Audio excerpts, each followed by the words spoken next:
Happy Thursday, everybody. Welcome to Living With Us. Today's show is all about love. And since we're a week away from Valentine's Day, 'tis a season to be sharing, to be giving tips, to be knowing what to wear and how to gift your loved one for next week and for really the rest of the year. But before that, you've got to check out my dawa, because before you go out on that date, let me tell you something, you're going to need to smell good.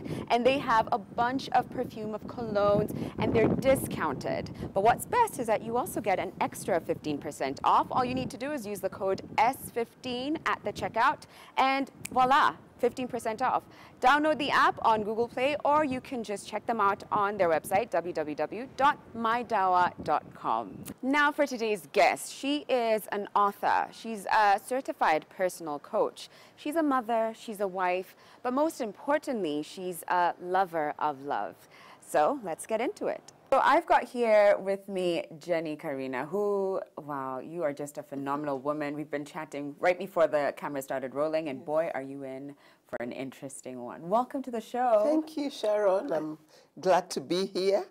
I'm excited about just meeting you and what we would share with the audience. Right, about love. Yes. Because we are in the month of love. Exactly. Valentine's is around the corner. Yes. For many, it's a time where you think, oh, yeah, what was the last romantic thing I did? For others, it's just a continuation. True. But I thought we should... For others, it's, oops, I broke up with my ex. Oh, yes. Where am I going from here? Right, So right. Valentine's can be a pain point. Yeah.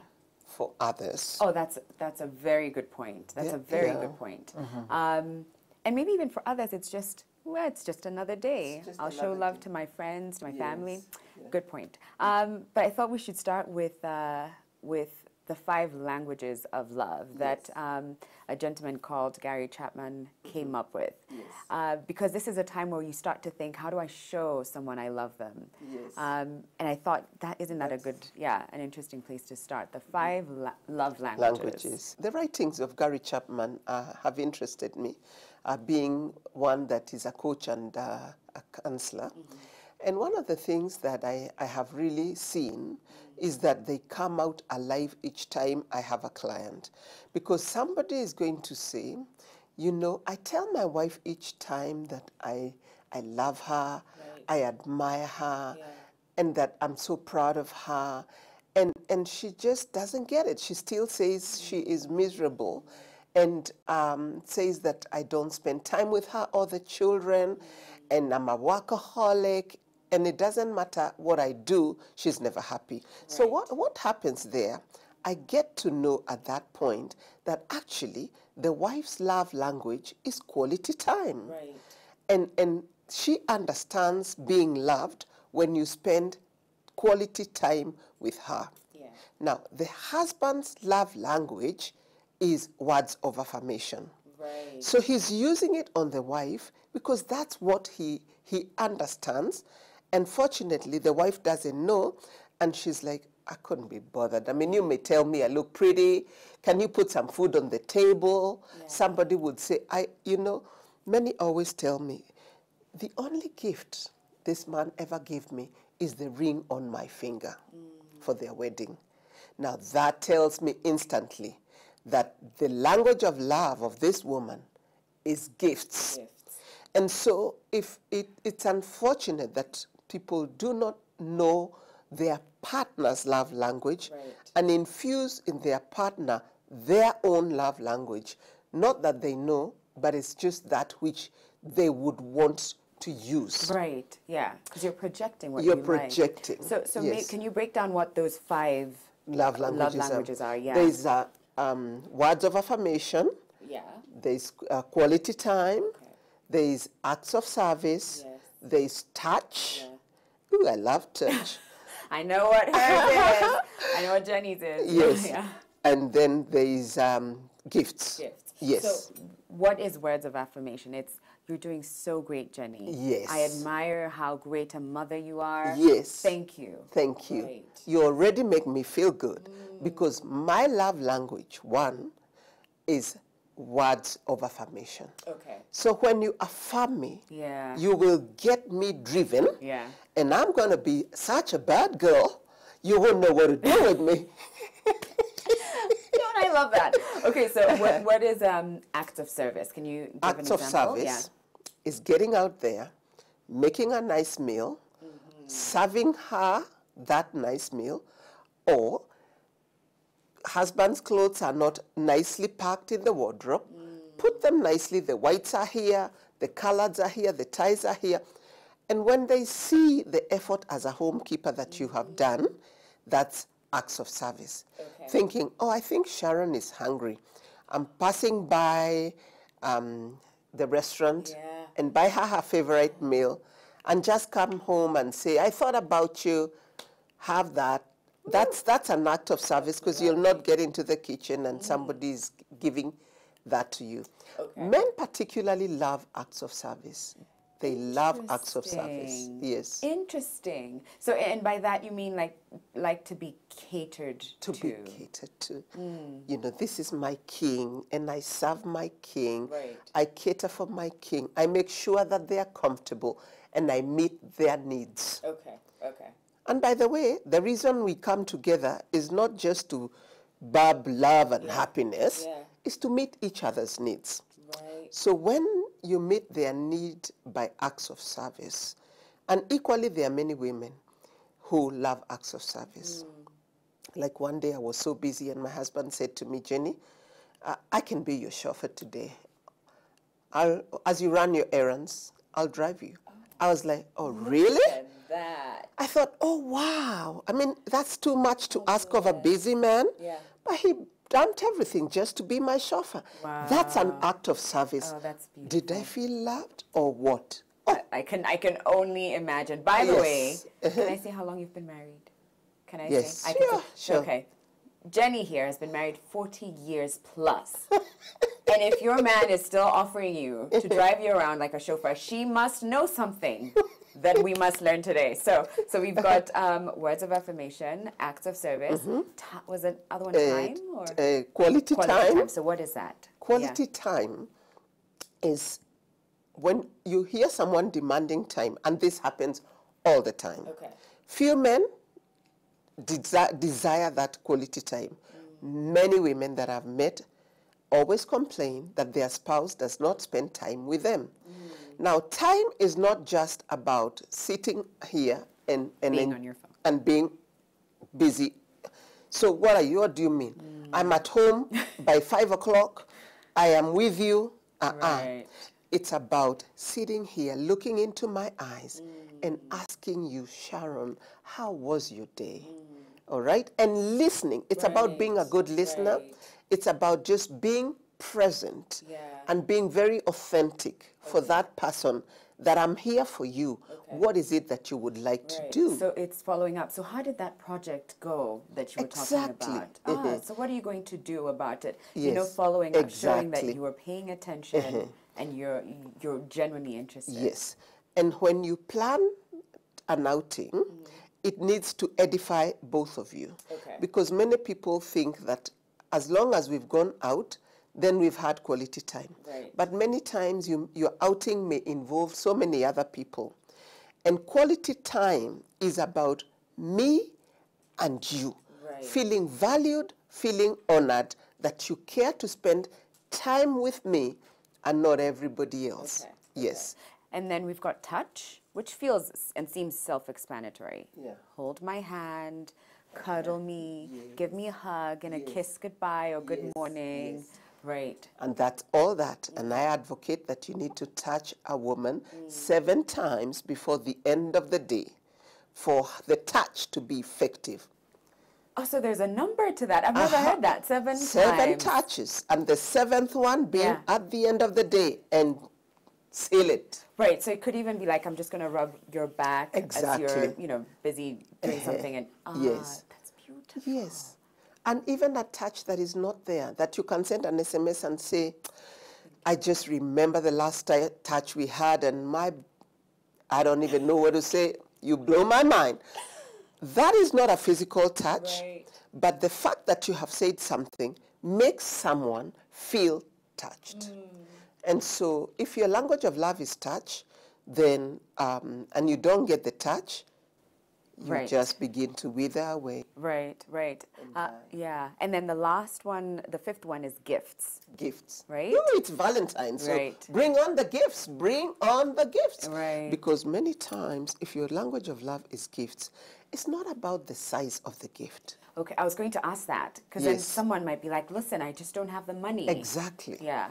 It's the thought behind the gift. So it's like write a poem down and package it nicely. And Exactly. okay. Even put some petals if you so wish. Right. Get a box of chocolate and, you know, just decorate wherever your partner is. Send them a letter and let them know how they've impacted in your life since you met them and how much you value them. And that's now affirmation in writing. And affirmation in writing is a gift. And so you package it nicely, put 2 chocolates in there, put it under the pillow, put it in the car, send her in the office, send him in his office, and wait and see the difference that it's going to make. So, Jenny, what happens if someone has 2? Can someone have two love languages? Yes, you can have 2. Can you have more than 2? Yes, you can have more than 2, but there's what you call the primary language. Okay. And so how do you discover that for yourself? How do you know what it is? Yeah, how do I, because everything you've said, now I'm like, that all just seems magical. I want it all. You want it all, yes. So then how do you pinpoint which one? Yes, you do a simple test, and I'll ask you a simple question right now. Okay. Sharon, how do you feel loved? Oh, Jenny, I don't know if we have time to, okay. But how do I feel loved? What does someone do to you that makes you feel valued and loved? I'd have to think about that for a while. Okay. But that's a good question, though, for you to stop and ask, how do you feel loved? Yes. And that, I guess, like, you know, it might take time for you to discover that. Yes. So what happens is that there are form of questions where you do an assessment, and out of the assessment, your love language comes out very clearly. Okay. Now, if it is just through a conversation, I would know how you feel loved because of that expression. And that expression is very simple. That thanks so much for spending time with me, Jenny. I really loved having you on the show. When can we connect? Can we have tea together? Now, I will know that quality time is something that you resonate with and that you enjoy. And so when you are with a partner, listen to their words. And they will say, you never spent time with me. Then you will know their love language is quality time. Which brings me to my next question. What happens if you're on opposite ends? You know, your primary and his primary are completely different. Are people more prone to clash, or is it, how do you deal with that? Yes. Opposites attract and opposites attack. Right? Okay. I'd never heard that last one. Yes. Opposites attack. They attack. Okay. Because of the expectations that they have of one another. Because we are so opposite, your attributes are attractive to me. And yet in that, there's sometimes that's repulsive, or you just start to you just clashing. clash. Okay. And so there is nothing wrong with that. Yeah. What is important is understanding your partner. The number one rule of love is know your partner, know your partner, know your partner.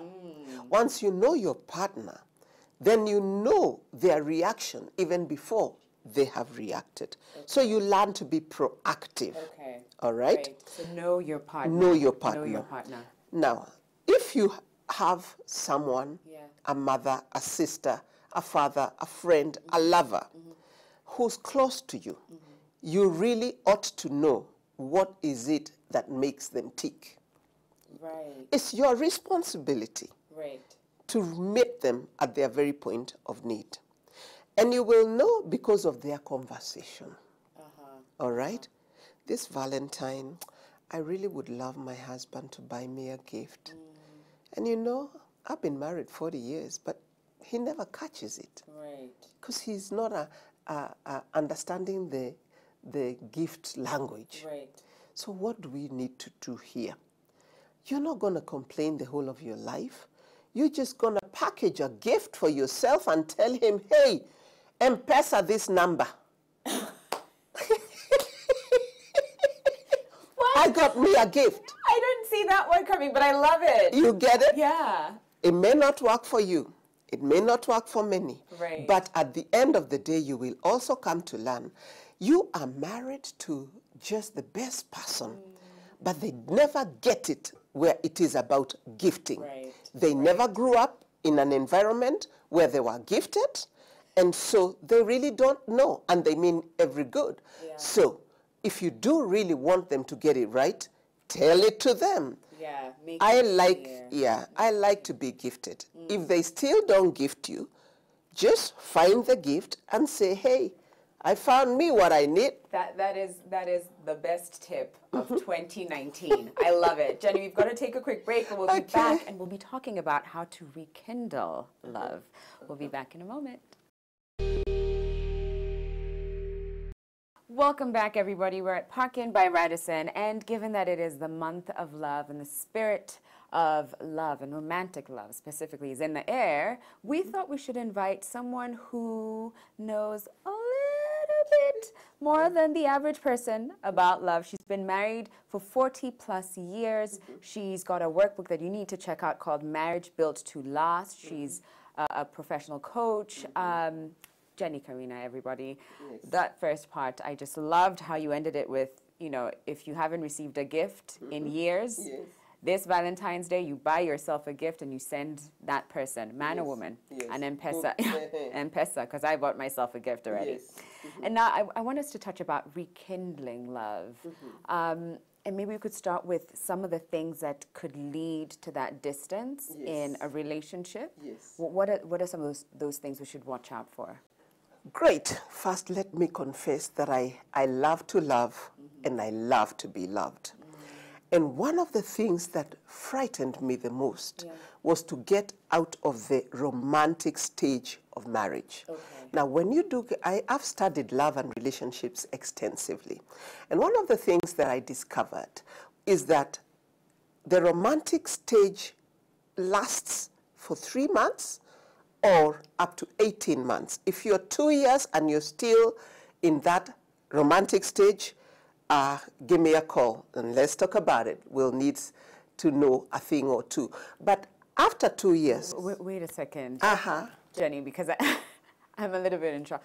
3 months to 18 months. 18 months. Of marriage or just a relationship? No. So of the fantasy, romantic, dream stage of marriage, where my heart is beating faster than normal. Oh my goodness, I'm electrified in your presence. Oh, you look into my eyes and I melt like ice cream. Wait, so those people who say 5 years on and it's still... And it's, well, now, this is the truth of the matter. Okay. That energetic spark that drives you crazy is based on hormones. Okay. The dopamines. Yeah. The adrenaline. That is because it's the love hormones drive your mind. I mean, you are in love and you think that someone has really lost it because they give up their job, they give up their friends, they give up their parents because of that. So it's hormone driven in the beginning of the relationship. So as the time progresses, it calms down. The hormones calm down. 2 years later, I can sit on a seat comfortably without having to think about my lover. Right. All right? But ideally what happens is that the relationship gets rooted. Right. Deeper roots. Now, then you move from the dream stage to the drama stage. And the drama stage is now where you express differing opinions, interests that have a way of bringing conflict in the relationship. Okay? So now, drama can be a short phase, and you can have drama the rest of your marriage life. It's up to you to control. It's a choice right. that you make. Now, it's the time to understand the personalities. Yeah. It's a power struggle stage. I'm in charge. I'm in charge. You got to listen to me. No, you got to listen to me. I am the one who knows. So they are struggling because they are not aligned. Right. So drama comes. Okay. And then now they realize doesn't matter how much we fight, she ain't gonna give up. So I need peace in my house and a level of stability. Okay. Just ignore. Okay. If she says this, say, okay, I agree. Now that becomes a discovery stage in marriage. Right, because you're discovering each other. You're discovering each other. Learning each other. Learning okay. each other. Okay. So once you learn your partner, Yeah. you learn not to sweat the small stuff. Okay, so this is the part, for instance, where, you know, he leaves his socks there. It's okay. So what? She spits all over the sink when she's brushing her teeth. Yeah, it's okay. Small stuff. Yeah, small stuff. Yeah. There are big stuff in the beginning, but then you realize they rob you of your peace. Right, because often you'll see it like how come I've told her so many times, when you brush your teeth, put it here. Don't you think, yes. don't I matter? Don't I? Can't I? Yeah. Yes. Right. But then you learn, you discover, and you Yes. don't sweat the small stuff. Who cares which side of the toothpaste you press? Right. Doesn't matter. The toothpaste is there anyway. Right. So there are others that have battles about towels.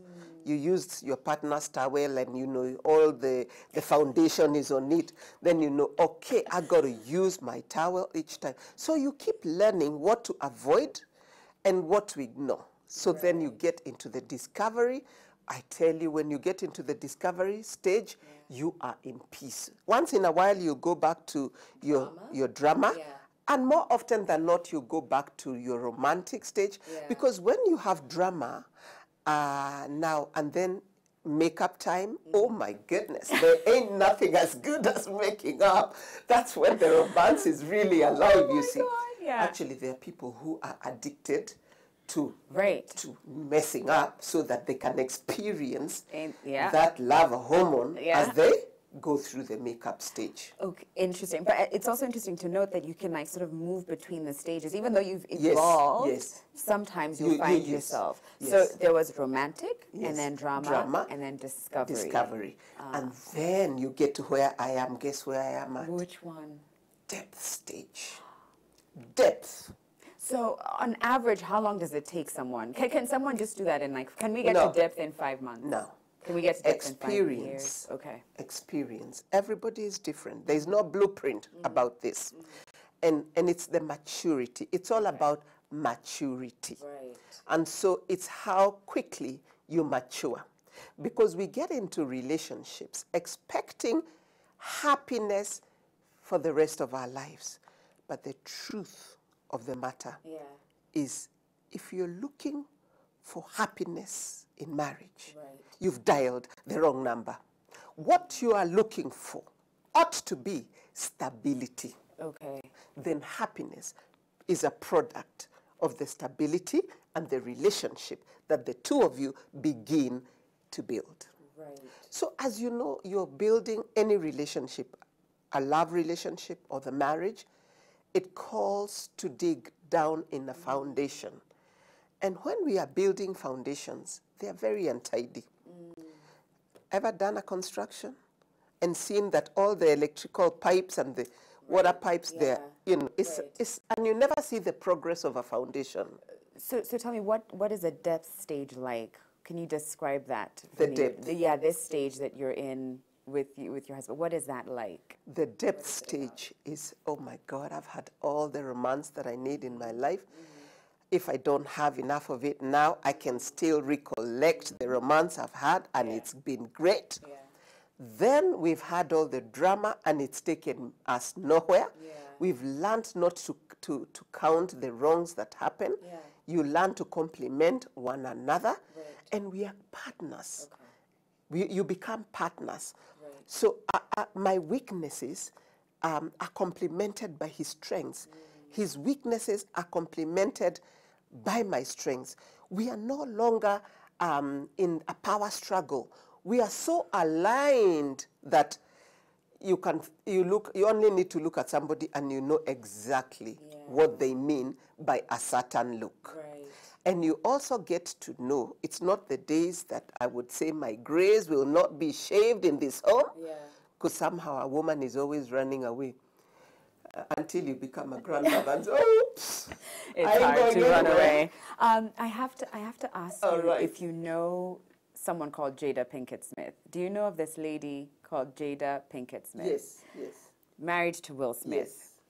What you're saying rings so true to what she's been talking about a lot with her husband. Yes.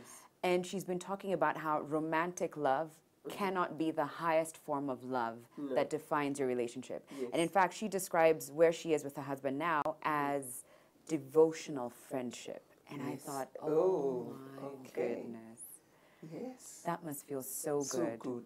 To have weathered all that, Yes. noise and discomfort and pain. Yes. And come out the other side stronger. True. In fact, as you say that, I'm reminded that the love, the first attraction love that we begin in a relationship is called eros, erotic love. Okay. So when you're going through all that romantic stage, it's really erotic love. Okay. But the love that sustains a relationship, marriage or any, is called agape love. Okay. Unconditional love, the love of Christ, the love of God, the love that is universal, where it's not about what you give me or what you do. I just love you because I have chosen to. Right. Yeah. Wow. Well, I almost feel like I need a minute or two to really soak this in. But we'll continue. Let's talk about ego. Okay. And the place that it has or does not or should not have in a relationship. Can we talk about that? Ego is very personal, and it depends on your personality. And so, depending on your personality, what injures your ego and what builds your ego. Now, ego plays a major role in conflict in relationships, because you will not apologize because of your ego. You will not come down to your partner's level because it is a sign of weakness. You'll not allow yourself to be vulnerable because it's a sign of weakness. Relationships are actually built by allowing ourselves to be vulnerable. If you really want to be intimate with someone, you've got to allow yourself to be vulnerable. And so if my ego does not allow me to just shed a bit of it and allow myself to be vulnerable, then I'm not able to build intimacy with the relationships that I choose to engage in. So ego plays a very, very major role in destroying relationships. Right. So would you say then it's important to let go? Like you need to have shed that the minute you're entering a serious relationship, or to start I think shedding? it's difficult to just shed off who you are. It's a question of allowing yourself to learn every day. And so as you're learning, you will quickly learn that your ego gets you into a lot of trouble. And so you begin to understand that it's okay to compromise. And when you do compromise, it really doesn't make you any lesser of a person. Right. When you apologize, you don't lose any power. Actually, you gain power by apologizing and allowing yourself to say, I really didn't mean to do that. And I'm very sorry. Right. Yeah. I know sometimes that saying sorry can feel like the hardest thing, but really it's coming from a point of strength, isn't it? Yes, it comes from a point of strength.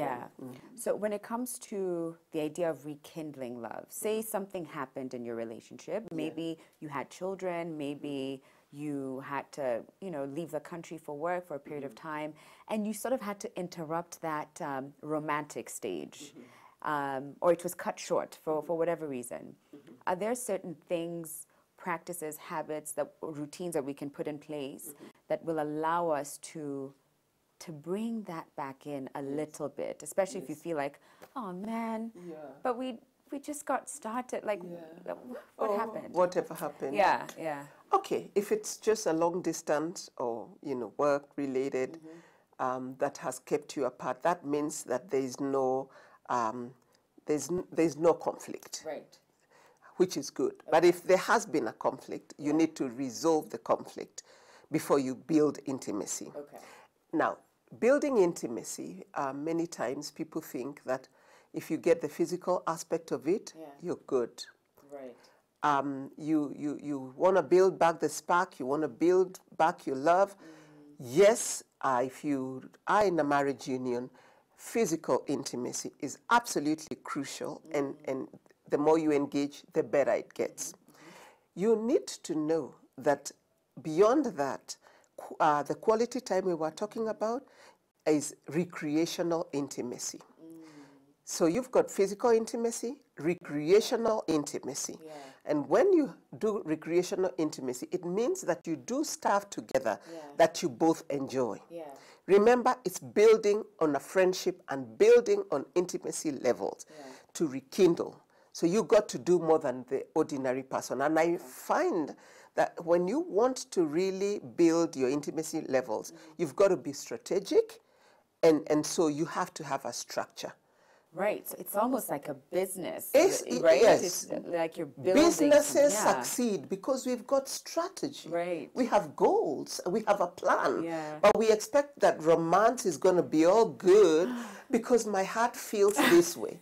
You've got to be very strategic. Oh, gosh, And you'll say, oh, that's a lot of work. No, it isn't. No, not if it matters, Because it matters. So once you have the recreation take, the next thing you need to know is that you need to have intellectual intimacy ticking, meaning the separation has caused you not to know what your partner does, what they engage in, what makes them tick. So you've got to rekindle that part and understand their work. Can you talk shop with your partner? If you can't, that's a biggie. Can you talk politics? Do you know what's been going on here?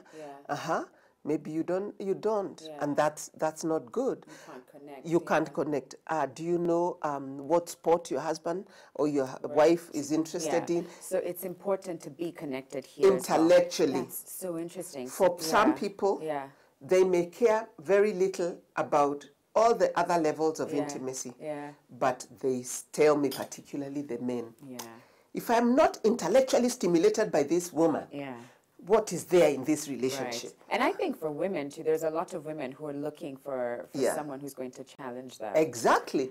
Wow. So beyond that, each one of us is a spiritual being. And you need that spiritual intimacy with your lover. And so how do you connect spiritually? You need to find that medium of how you connect, and that which makes you aligned and brings meaning. Now, okay, so it looks like there's different levels of intimacy, not just what we would imagine, which is it's Valentine's, romantic intimacy, but there's different levels. Yeah, you need to sort of serve and meet. Put them. And then finally comes the emotional intimacy. How emotionally connected. When you bring those physical, recreational, intellectual, spiritual, then it's all that is a sum total of your emotional. So when you are, your cognitive skills are at work and not necessarily your heart and how you're feeling, and you become strategic and you know this relationship, give me 6 months, it's gonna thrive. All I know is that it takes one partner to make it happen. The seeds you sow, you shall reap.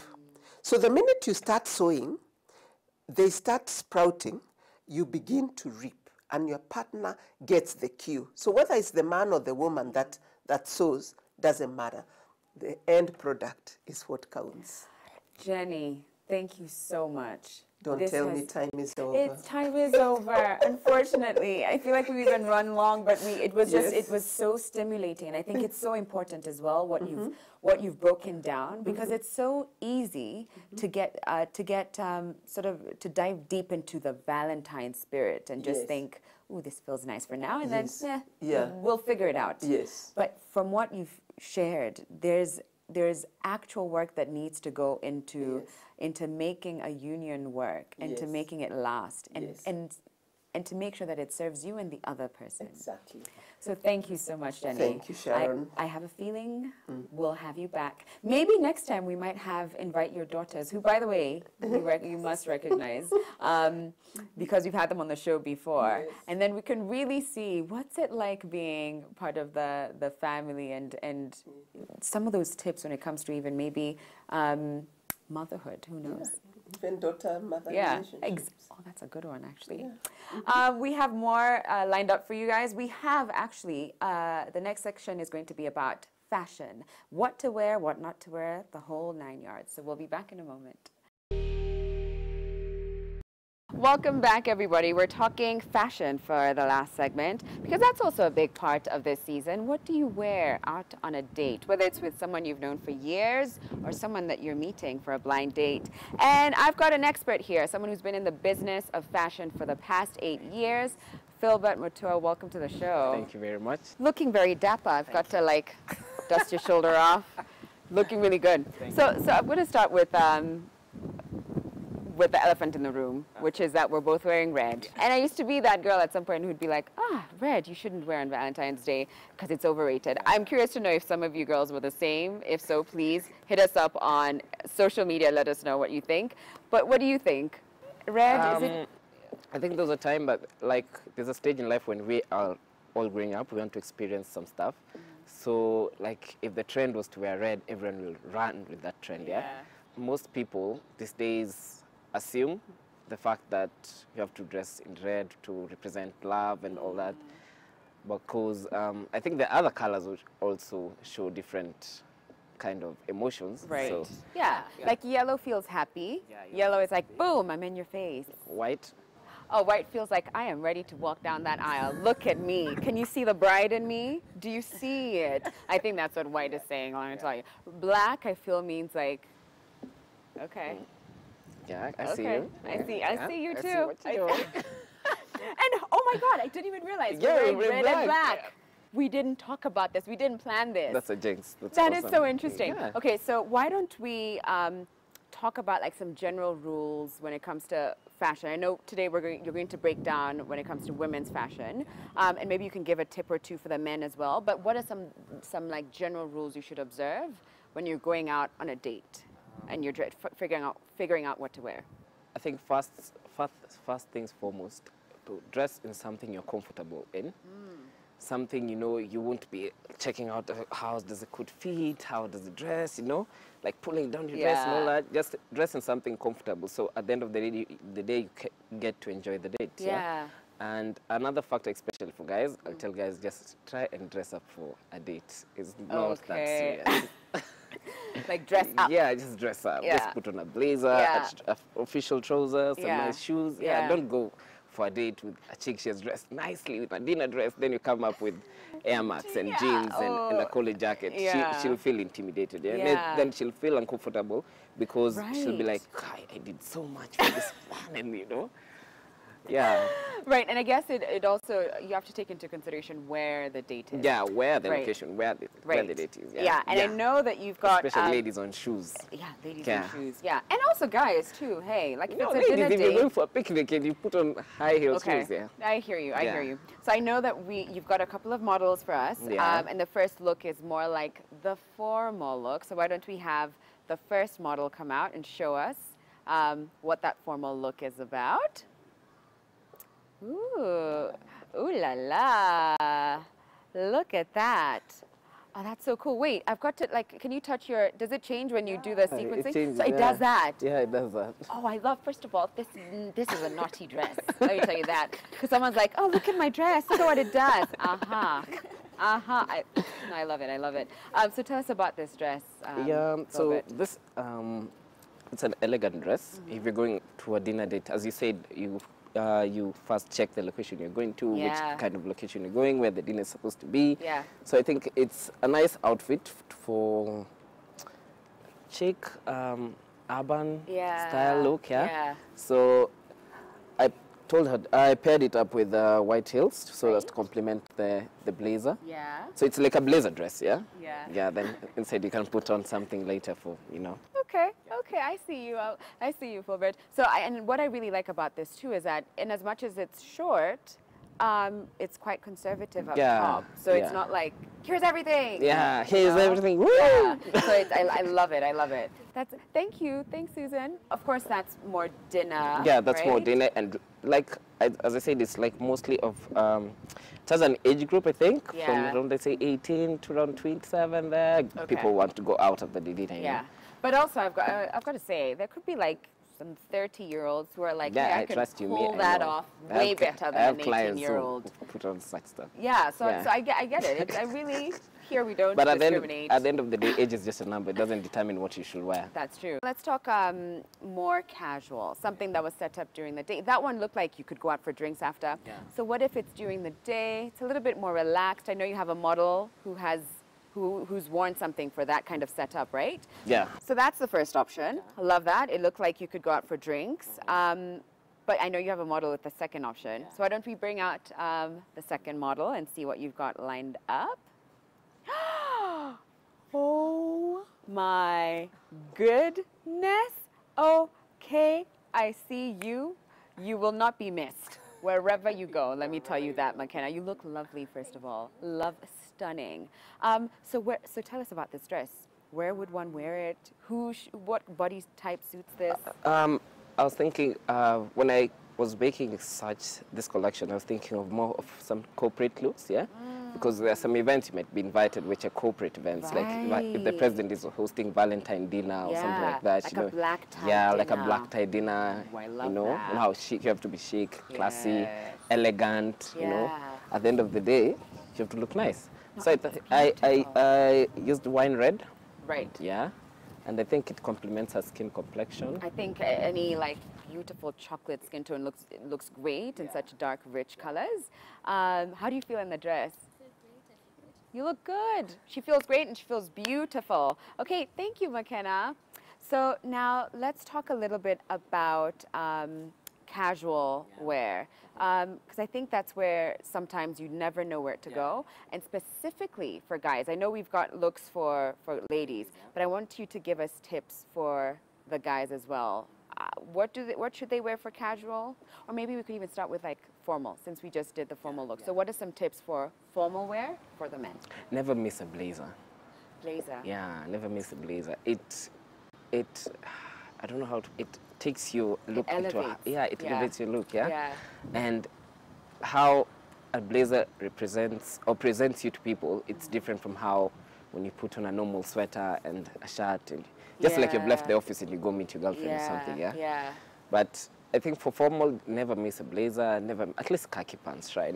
Don't pull jeans. Okay, okay. If you really must if you really bring must, it down, okay, and what about tips on like the blazer? Is there something about color, texture, pattern, things that color, pattern. Most like you see mine, it's plain red, but has a little bit of pattern, yeah? Yeah, texture, So I think pattern also elevates your look, yeah? It makes you stand out at the end of it. You know, you can dress inside like all black, then throw in a royal blue blazer with a little bit of texture and black lapels, you know? Yeah, you look nice with a pull neck up here. Yeah, you really, that look is here. I think I know what you're wearing for Valentine's Day. Let's like dive back into the ladies and their casual looks. I know you've got a couple of looks for us too, so why don't we bring out the first model? Oh, look at you. That's beautiful. Oh, and it's backless. You could do a little spin right there. Okay. I see you, Susan. Okay, so tell us about this this look. Floral patterns. I think mostly when I think of when you're not going for a dinner date, maybe you're going for tours or something, and this look, at least you can pair it with different shoes first. You can wear with sneakers and go for a run or something. That's what I was going to say. Because of batangomas. You know, I was just going to say that too, that it looks like the kind of outfit you can wear with sneakers and still look flirty because you've got the florals and the backless, sneak peek, but you're comfortable. Yeah, you're comfortable. And you're ready for if you're going bowling. If you're going bowling, if you're going paintballing. Yeah, paintballing. Have you ever gone paintballing? No. What kind of paint that is in that sport? That is not a sport. Let me tell you, do not take your woman or your man to paintball unless you have beef, in which case, paintball all the way. You look lovely. Thank you so much, Susan. Okay. So interesting to note, you've made all the 3 dresses. Yeah, seen, all of them. Yeah. Love it. Love even it. what I'm wearing. Even what you're. I should have come for a little snazzy outfit. Yeah, sure. Okay, so why don't we look at our very last outfit and just see what you had planned for the last flirty casual look. Oh, this is super comfortable. Yeah, super comfortable. Love it. Love it. So tell us about this. It looks like a jumpsuit, but it's not a jumpsuit. It's a 2-piece, actually. What? It's not a jumpsuit? No, it's a 2-piece. The way that like fashion can really mess with us. Okay, that's interesting. So you can even pair it with different separates. Yeah, with different separates. You can put on like a white shirt on top and just tie the knot. Yeah, right. You can play around with it. Yeah. Yeah. Oh, I love that. If you're more conservative, put a shirt inside. Yeah, put a shirt inside. And then wear that. Yeah. But if you're okay to just bare the shoulders, which is an interesting which is way nice. to be flirty. Yeah, it's a date for even think. It's Valentine's. It's Valentine's, Fulbert. And also, it's also really hot, you guys. So exactly. If you can just like relax and let yourself breathe, then the better. You look lovely, McKenna. So thank you, McKenna. So interesting. I want to know about your choice of florals in this because I noticed it in the last two. Would that be like an interesting print for this time of the of the year? I think since December, there have been most producers are releasing most of floral fabrics. Even if you see other designers, they are using floral fabrics. So I think it brings you get comfortable. Yeah. You at least there are some people who are afraid of color, and at least but if you give them something that has a little bit of pattern, a little bit of flowers, they get, and it's flat, it's nice. You feel nice. Yeah, when you look good, you feel good. And that's the essence of what we were trying to say here. So wear things that are comfortable, that make you look fun and flirty, and ultimately you will be comfortable during that date. Fulbert, thank you so much for sharing with us some lovely tips. So if you're going out this weekend, or if you're going out next week for Valentine's, you have a tip or two as to what to wear. Thank you. You're welcome. Thank you very much. Oh, my pleasure. And thank you guys for watching. Hope you learned a thing or two about love or about what to wear for that lovely date that you're going to have very, very soon. Now, before I say goodbye, I've got to tell you, if you're looking for things to sort of oomph up your night out, because sometimes before you go out, you need to like sort of pamper yourself. You need to make sure that you're in the right space of mind. Your skin is feeling good. You're smelling good. Ladies and gentlemen, do not forget that. Then if you're looking for that, you have to check out My Dawa. They have a number of perfumes, of beauty products, of skincare products that will help you feel all dolled up right before your date. You can check them out on their website. That's www.mydawa.com, or you can just download the app and voila, they'll deliver it to you for free, by the way. Thank you, ladies and gentlemen, and thank you to Parkin by Radisson for lending us your gorgeous space. We'll be back tomorrow with more from Living with Us. Bye, everybody.